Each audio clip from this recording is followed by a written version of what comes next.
NFL All-City analyst, Baldy's Breakdowns. Mr. Brian Baldinger joins the program, and it's been a rarity, Baldy. We've had you on the show each of the last several weeks. Cardinals racking up dubs.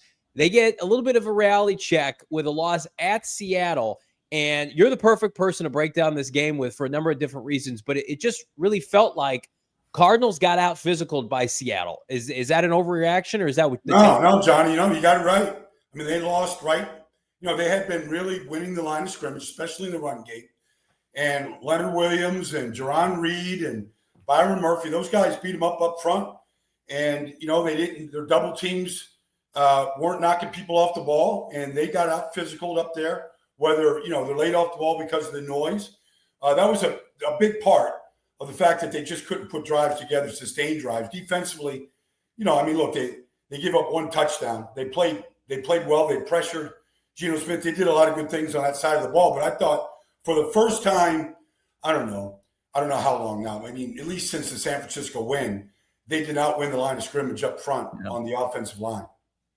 The Cardinals had won 4 straight leading into this game. The offense was humming over 28 points per game. Talked to a couple players. They're confident they can get back on track. Baldy, I look at this division. It's been flipped kind of upside down. Seattle and the Cardinals atop of it right now. My biggest takeaway wasn't like what the Cardinals couldn't do. It was that Seahawks defense. Do you think they've turned the corner under Mike McDonald?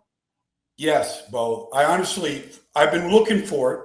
They've made a lot of changes. They changed the linebacking core since the start of the season. Terrell Dodson, Jerome Baker are gone. They got the rookie Therese Knight in there. But they thought for the first time all year, they looked like the Ravens defense from a year ago. They spot drop. They match up zone on you, and they sit on top of you, and they kick those safeties in the middle of the field, and it's just challenging. It's challenging to the quarterback. It's a reason why the Ravens led the league in defense, in takeaways, in sacks a year ago. They made the quarterback hold the ball, and they forced Kyler into the one mistake he's made in a couple of weeks now. I mean, it was a bad throw to Wilson, and Kobe takes it to the house, and that was really the turning point of the game. But, yes, I thought Seattle turned the corner. Now, can they sustain that? Can they do it, this week and next week? We'll see. But I thought for the first time they looked a lot like the Ravens from a year ago. What do you need to see from Kyler Murray in these last 6 games? Because everything's out in front of Arizona, even with that loss, Baldy. Like, they play Seattle again in 2 weeks. Very tough matchup that we'll discuss here in a minute at Minnesota on Sunday. But, I mean, you look at it, I think the Cardinals probably would have signed up for this before the start of the season. You're tied for first going into December. You can't ask for anything more. I'm going to be there in Minnesota on Sunday. I can't wait, to see the Cardinals live. Talk to Kyler, see some of the guys.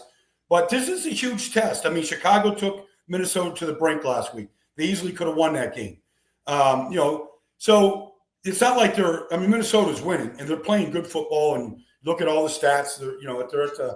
They're up there, offense, defense, all that stuff. But this is what you sign up for. This is what Kyler wants. He's going to be compared to Sam Darnold in some ways, and, they get to match wits defensively, against a really good coordinator in Brian Flores. But Caleb probably played his best game of the year last week against him. So, the stats are the stats. Like, Kyler goes up there and plays a good game, and they win. There's nobody they can't beat, including Seattle next week at home. It's been a couple quiet weeks on the ground for James Conner and crew. Have you seen anything from the film that would indicate some red flags for the Cardinals, or has it just been some pretty tough defensive performances from their opponents?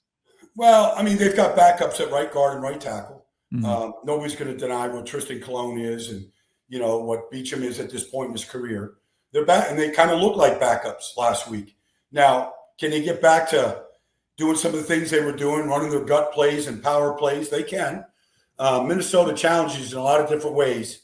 You don't want to get behind the sticks on this team. You don't want to get into 3rd and long against this team because they come at you in a variety of ways. But the one thing you can do to keep them out of those situations is run the ball. So they're going to get a chance to redeem themselves this week. And if they do, if they can get back to running it, I think it doesn't make Minnesota's defense goes away because they'll play blitz zero on first down. I mean, there's no real tendencies of what Flores is going to do. they just have a lot of players that play kind of positionless football. They kind of line up everywhere with Josh Metellus, Pat Jones, Jonathan Greener. They can line up just about anywhere. So they kind of keep you off guard from that standpoint. But the one thing that you can do against any team that wants to pressure as much as the Vikings do is you run right at them. We've been talking about this offense and slowly but surely this defense making a name for itself under Nick Rollis and Jonathan Gannon. Baldy, they're 11th in points per game allowed this year, which I don't think many of us saw coming. And they're fresh off. They gave up their first touchdown, Baldy, this past weekend, the single touchdown for the first time in almost a month. Yeah. Now we assume, we've teased this a while with you on the show, Darius Robinson set to play his first game on Sunday. What could a boost like that with number 56 be inserted in the lineup? What more can they do defensively with him? Well, I mean, first of all, he's going to have the freshest legs out there. So, I mean, there's that advantage and just the eagerness to get back and get his career, underway here. Now, I mean, every defensive lineman, there is a growth period to all of this. I don't care what the name. I saw Chop Robinson, first-round pick, Miami, had his breakout game last week in Week 12. Like, he looked like a first-round pick for the first time. Jared Verse has been very good since Week 1. But he's in that category of all these guys that, that got a chance right away to start. And it's just slow growth. But I think the fact that he's eager, he's wants to be out there, he's healthy for the first time, we'll see. They've got a third-team left tackle playing left tackle right now. It's not like the Philadelphia Eagles are up front in front of them. So, I want to see Darius make a difference. He wants to make a difference. But you got to play the scheme. You got to play the system. They played a reduced front last week, meaning it's kind of like both ends play inside. You see Xavier, Laquetta, all these different guys playing outside, and you play Kazir at their linebacker spot. It's a popular front against a team that has an Aaron Jones. The Bears played that last week. They gave up a bunch. They gave up one big run. Otherwise, they played pretty good in the run game. But he's going to be part of that reduced front. And so, all right, you're going to see double teams.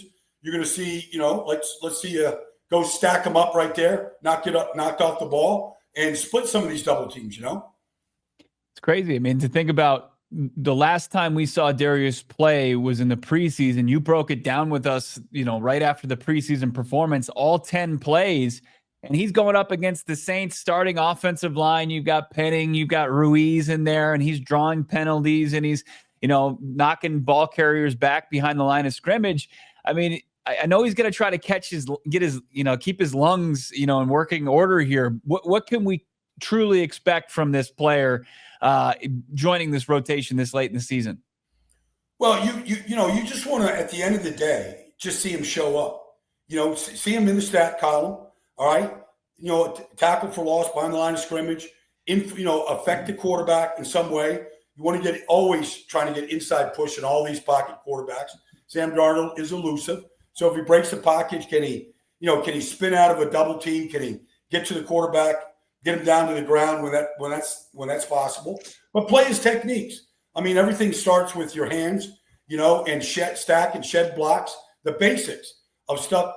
Some of the things we saw at Missouri, some of the stuff we saw in 10 snaps in preseason. Stack, shed, get off blocks, defeat blocks. Don't stay blocked. Some of those things. And then at the end, what do you remember about Darius Robinson? Did he draw a holding call? Those kind of things show up. And that's kind of what you just want. Sometimes you don't notice these guys. I've seen Myles Garrett go through an entire game, not get the stat column. That's what you don't want to see from him tomorrow or Sunday. You want to see him show up. Baldy, with just a month and a half left to play in this division, really as tight as any division in the NFL, how do you kind of hedge your favorite, your front runner? I know Seattle's favorited right now, but Cardinals, they still have to play the Carolinas of the world. They get New England. They play all three division rivals again one more time. And then you look at San Francisco. Brock Purdy's not throwing at practice. The LA Rams, who everybody wanted to glom on, looked bad on, what was that, Sunday Night Football against Philadelphia. Right now, iron to the fire here. Who's your favorite to win this division? I guess you got to say the way Seattle played last week, and that they've won 2 games in a row, 2 division games in a row. I guess they've got to be the front runners, although I don't think anybody's in love with Seattle's offense. I know Geno's a baller. We know, what Jackson Smith and Jigba and DK are, but it's not like they're dominating these games. They're not. I saw San Francisco and Green Bay last week. They looked awful. I mean, whether it was penalties, whether it was just mistakes, drop balls, like they just keep them in really, I guess the head scratcher is Christian McCaffrey. He just doesn't look like he's got 43 carries. He's averaging a pedestrian 3.5 yards a carry. He just doesn't look special at all right now. I think they can come out of this funk if they get Bosa back healthy, if McCaffrey can at any point look like McCaffrey from last year, and if you get the quarterback back. But, I mean, even with all that stuff, they haven't looked special all year. They haven't looked like a team that was in the Super Bowl a year ago. So, I mean, I don't know if they're going to turn that around because, to me, they look slow. They look like a slow football team. Sometimes that happens when when you have age on your group. But, I just looking at the playoff game against Green Bay last year, and that was just last week.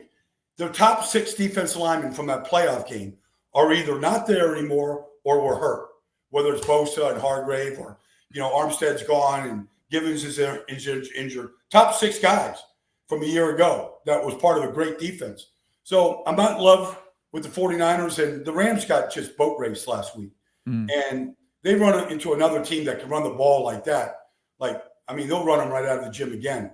So I don't know. I think the Cardinals are hanging right in there with the best of them. They get good games at home, division games coming up. You always stack your team against the other teams in division. They're going to get a look at Seattle next week, but this is big. I mean, if they find any way to beat the Vikings this week, they're the favorites to win this division. If you follow him on Twitter, and you should, at Baldy NFL, you'll see that he broke down a little bit of Cardinals rookie 4th rounder, Dadrian Taylor Demerson, and his performance, his second straight start. Jalen Thompson back at practice today, Baldy. So they're going to have potentially a 3-headed monster. How do you work that safety room? I mean, Budda Baker's playing about as well as he's ever played, and that's saying something considering his career. JT returns. Has Taylor Demerson earned the right to stay on the field in some capacity going forward? Absolutely. And I think Nick will have packages where all 3 safeties are on the field.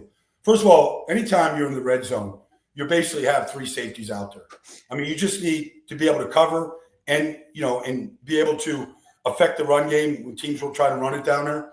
But you want more speed on the field. I can see Budda coming down next to Kazir White in packages and Taylor and the Rabbit and, Jalen on the back end. I can see a variety of 3 safety packages. A lot of teams are playing 3 safeties right now in this league. And I can see the way that Dadrian covers ground, the way that he tackled last week. I could see a 3 safety package for sure going forward. Before Sunday's matchup, we've got a slate of Thursday games tomorrow, Baldy. And speaking of slate, what's on your Thanksgiving hierarchy dinner plate? We got to ask it. What's a top, and then maybe something you don't vibe with? Well, I mean, look, for Thanksgiving is the single greatest holiday ever invented, period. I mean, because there's nobody that can tell you that you can't keep eating, or you can't keep watching football, or you can't keep napping, or you can't go for another glass of wine. Like it's all of the indulgences that you can have. You can get it all in one day. Now, for me, like I'm doing the post game after the first and second game tomorrow. So my Thanksgiving doesn't start till like 8:30 tomorrow night. So I'm working in a compressed period of time. So, as soon as that last TV appearance ends, I know I'm going to have a glass of red in my hand, and I might just start with pumpkin pie before I even get to the main course. Like I gotta compress 8 hours of eating into like 3. So I'm going to have a ball tomorrow. That's working backwards right there, but I don't, backwards. That's it. I don't disagree with it. That's